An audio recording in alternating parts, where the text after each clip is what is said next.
Okay, I want to do a quick video on this fifth chapter of Song of Songs. One of our viewers pointed this out to me, and I think this is important, and it kind of goes with the video that I just released about the Levite and the concubine, okay? So we're kind of talking about the wicked servants, or the ones that are not hearing his voice, and they're getting off track. They're not doing what they're supposed to be doing. They're not watching. They're not repenting in their heart. They're not putting on their clothing of righteousness, and they kind of are ignoring everybody that's trying to warn them, okay? Now, this story does really hit all of those kinds of topics that we've been talking about over here. So let's kind of go through it, because he's shown me a couple of different things here that I think he wants me to point out to you. All right, so it says, young woman, it starts in verse 2. I slept, but my heart was awake when I heard my lover knocking and calling. Open to me, my treasure, my darling, my dove, my perfect one. My head is drenched with dew, my hair with the dampness of the night. But I responded, I have taken off my robe. Should I get dressed again? Okay. So she was supposed to be ready and waiting, okay? Because she says, when I heard my lover knocking and calling, and he's telling her that, like, I'm on the way, but she's not ready, okay? She's taken off her robe. She's supposed to be having it washed and ready to go, according to Revelation 22:14. Blessed are those who wash their robes, for they will enter through the gates. But she's not prepared. She's taken her robe off. She doesn't even have it on, much less have it washed and ready, okay? So she's given up. She says, should I get dressed again? And then she says, I've washed my feet. Should I get them soiled? Well, what we're saying with this one is that, listen, if I'm getting ready just to go outside again and I'm going somewhere with my groom or whatever, why would I even wash my feet to start with, right? You wash your feet when you come inside and you plan on staying there, right?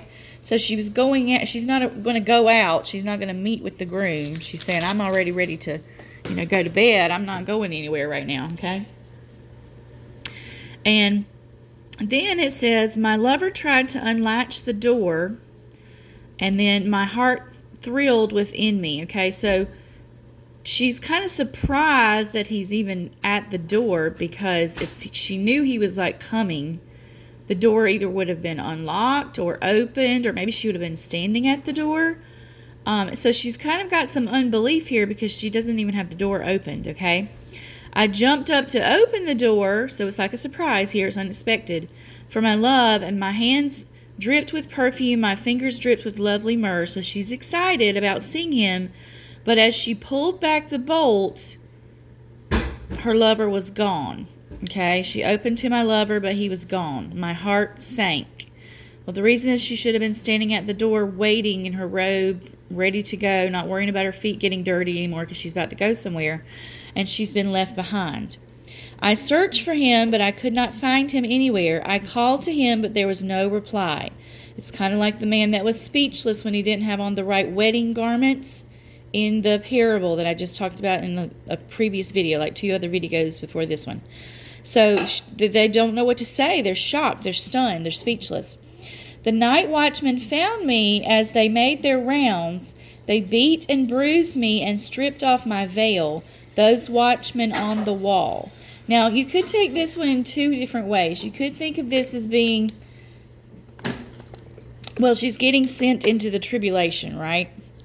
You could see it as that, but you could also see this maybe as a sort of a flashback, where maybe the watchman tried to warn her, tried to tell her that, listen, this is what's going to happen. You're going to be down here in the tribulation. You're going to be stripped of your bride status. Your veil is going to be pulled off.